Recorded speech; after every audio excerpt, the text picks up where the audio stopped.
costs a lot of money and it's a lot of upkeep. Listen, nobody gave me. I earned everything that I've got. I'm retired. Oh, CNN, or as we like to call it, Communist News Network.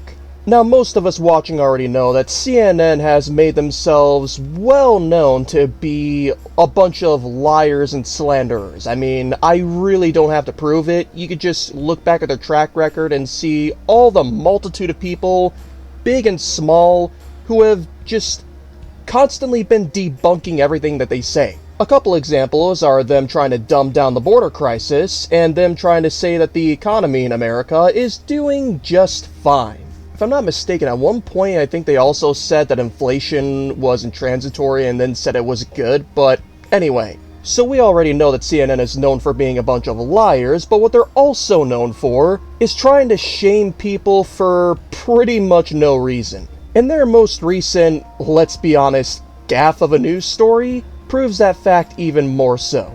I mean, look at this title. Trump supporter at MAGA boat parade speaks on former president's false claims. And we'll go into more about what those false claims are and why CNN is completely lying about that too. But there's another part of this that we really wanted to highlight where Ellie Reeve, the lady doing this news story, gets completely destroyed by facts and logic. It's awesome. Not only that, but look at the view count and look at the number of likes it has. That should really tell you something about CNN's reputation, and this is just a taste of it. But before we start this video, everybody, make sure you subscribe, hit that thumbs up button and notification bell, and share this with your friends and family members to get it as viral as possible. With all that out of the way, let's take a look at this sham of a news story, shall we? We at the MAGA These boat look parade fun. at Shell Island, which I've never been to, so this is my first time coming. We were in the middle of the parade, following the lead boat, well decorated with all the flags. Yeah, that's cool. There's a contest who can be the most Trumpian. I forgot about that, and I want to win first the ear. place. Ooh. It's a weed eater motor. It's a 21 horsepower. It makes a very frozen mudslide quick. I'd try that. Trump is pro-American. He loves America, for one. I love America. I serve this country. I love America. We're from the same place in Queens, New York, so that's my homie. God bless you, Darlena. I live in Latitude, Margaritaville. What's your most important issue? The economy, getting the interest rates down, getting it where we can afford to live in America. Right now, it's too expensive. Okay, now let me maybe ask like a slightly impolite question.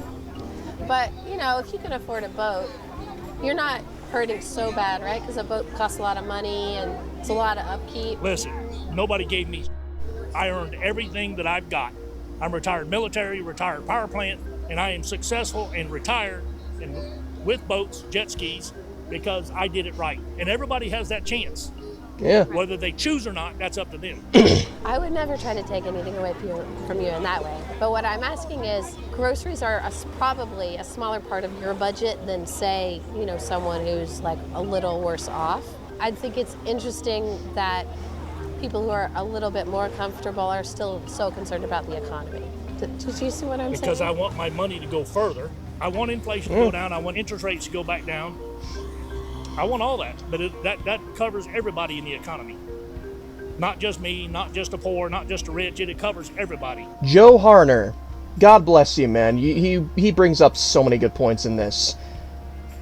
Just because somebody's rich doesn't mean they don't have to worry about the economy.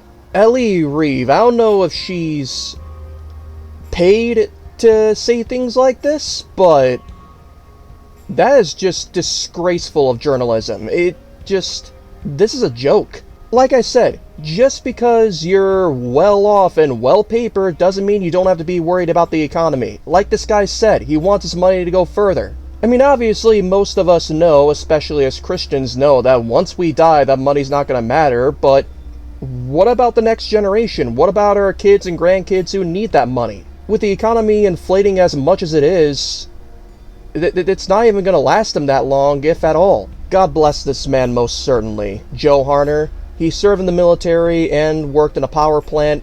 This guy does deserve the retirement that he has. The boats, the house that he has, he deserves it. He earned it.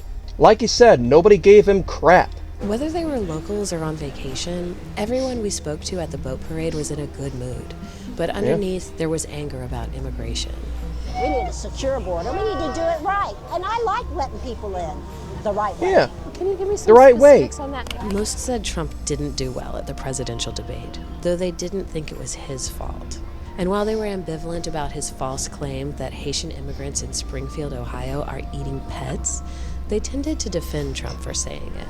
Now, I'm not saying they're eating cats and dogs. I think that's a little cuckoo, but they do have a different belief system. Have no evidence of it. Do I doubt it? I don't know. I can't say thumbs up or thumbs down. Do you think it shows good judgment on Trump's part to talk about it if it's not confirmed? I think it shows good judgment for every one of us on every side to look into it. Excellent point, my good man. As a matter of fact, we did some looking into it ourselves. And not only did we do some looking into it, but another news source looked into it over a year ago. In fact, almost 2 years ago, back in November of 2022. Now to a neighborhood crime alert for pet owners in the Springfield neighborhood after really a disturbing incident caught on camera. The owner of this cat tells News4Jax Ashy was attacked and killed on her front steps and then taken Saturday night. Saturday night around 11, a suspect described as a skinny man believed to be in his mid to early 30s with a thin mustache wearing all black clothing and black boots was seen attacking a family's cat named Ashy. Carlos Spencer witnessed the incident while sitting in his car across the street. He says Ashy was sitting on her owner's front steps when the man first walked past the home and placed a white tarp on the ground. And he came back and started coaxing the cat, like, you know, communicating with the cat. And once he put his hand up, he just grabbed it, quickly took it down, walked it over here, and just kneeled on top of it. Spencer says that's when he took out his cell phone and started recording video of the man attacking the cat. I was able to film. Yeah. I'm gonna stop it right there. Literal video evidence. And even everybody from lamestream media to everybody else in the DNC, they're trying to say that this didn't happen. Who are you going to believe? Them or your lying eyes and ears? Look at the video evidence that lies before you. This is irrefutable. You know what's even crazier is that even the local government in Springfield, Ohio, is denying that there is any evidence of this. I mean, look at this. Are you really going to deny that, Springfield PD and everybody else who works for the government in Springfield, Ohio? Are you really going to deny this? And let's keep in mind the date in which this news was released. Look at this. November 14th, 2022. This was well before that debate between Donald Trump and Kamala Harris, where Donald Trump said that these immigrants in Springfield, Ohio are eating dogs and cats. It's not Donald Trump that made this claim, it's News4Jax that reported on it in the first place over a year ago before that debate happened. Now, I don't know if this is too much of a stretch to say, but this illegal immigration problem that's happening in America right now kind of reminds me of Revelation 18, Section 2. And he cried out in a mighty voice, Fallen! Fallen is Babylon the Great. She has become a lair for demons and a haunt for every unclean spirit, every unclean bird, and every detestable beast. Now, I don't believe this has anything to do with people coming into this country and explicitly killing and eating unclean animals and pets, but I do believe that Revelation 18:2 has a lot to do with illegal immigration and a lot of people coming into this place to haunt it, so to speak. It could be a bit of a stretch on my part to say that, but maybe you guys can let me know differently in the comments down below. Either way, it was hysterical and such a pleasure to see the CNN reporter get completely owned by that military veteran and retired power plant worker. God bless him and God bless the USA. Thank you guys so much for watching, and please just remember, always observe from a common sense perspective.